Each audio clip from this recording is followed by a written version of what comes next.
Carley Shimkus rounding up the biggest stories, taking over your timeline this morning. Hello.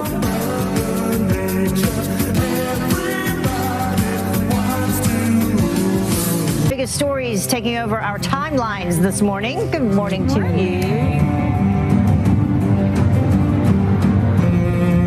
Look, this is something that President Trump has been serious about. I was actually there. Suffolk and Nassau County crime statistics, 14 MS-13 relate a county statement on MS-13 crime reduction, and it says, quote, Suffolk County has won in New York, and then elsewhere. Well, the police would have been stuck on their own doing this. So outspoken about this is going to potentially be something that creates change? I hope so, and I hope it's educational for other governors. Good to see you. It is about 7 minutes until the top of the hour. Pete doing his job, which is what Vernon says Washington, D.C. That's right. All right. In the meantime, 11 minutes before the top of the hour, a woman begs 911 for help as her car is sinking in a muddy ditch, and she's inside. Fox News contributor Benson and Harf host Marie Harf, Wall Street Journal assistant editorial page editor James Freeman, and Fox News contributor, The Hill columnist Liz Peek. A big morning, as it is every single day. Yeah. Business news, political news, you name it, we're covering it. And I think this Bristol-Myers deal to buy Celgene.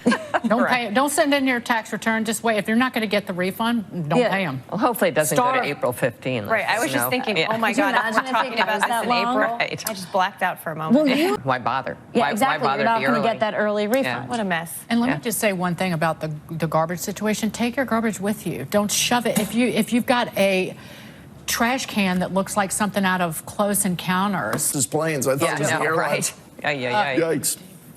Exactly. Thank you so much. Outrage goes a long way. Thank you, Lauren Simonetti. Still ahead. He passed this bill by unanimous consent before the holiday that did not include border funding. So the agreement in here. Hypocrisy is synonymous, though, with politics in this day and age. Yeah, and I read the Wall Street Journal editorial after George H.W. Bush passed away, and you wrote in there about the lousy deal that cannot be made. So that's why I think they will eventually fold. And this idea, their current position, Schumer and Pelosi are saying that I'm going to start with you. How much leverage does the United States have in putting these sanctions on North Korea when you look at, China as its largest trading partner in comparison to a country like Iran?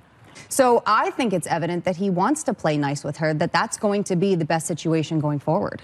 Funding. This is just laid down to Nancy Pelosi and the Democrat-controlled House. Praised many of President Trump's policies in that op-ed as well. He talked about corporate taxes. He talked about stripping out excessive regulations, cracking down on China. He talked about different prison reform. He talked about a couple of things. So he did give him some praise. But on the other end of it, it's like the overall sentiment is pretty negative. No. Well, that's what I was going to say. On one hand, he is giving praise. So I just want to point that out. But on the other hand, it's like you're talking about how divisive this country is right now. That's adding to it.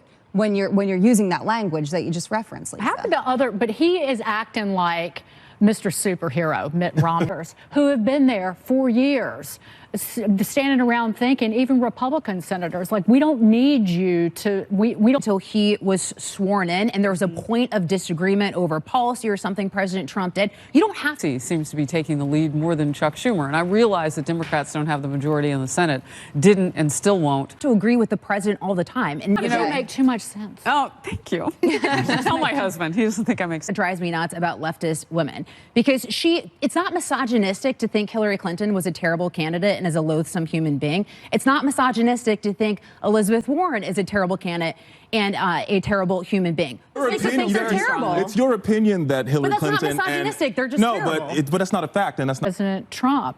And look at him and relate. New Year. Peaceful discussion. For the most part. Yeah, for the most part. It was always great. It's going to be a roller coaster ride this year. Trust me. Oh, I can't. I can't. No one is doubting that. I can't wait for all the awkward campaign moments coming up. We're back tomorrow, noon Eastern. Here's Harris.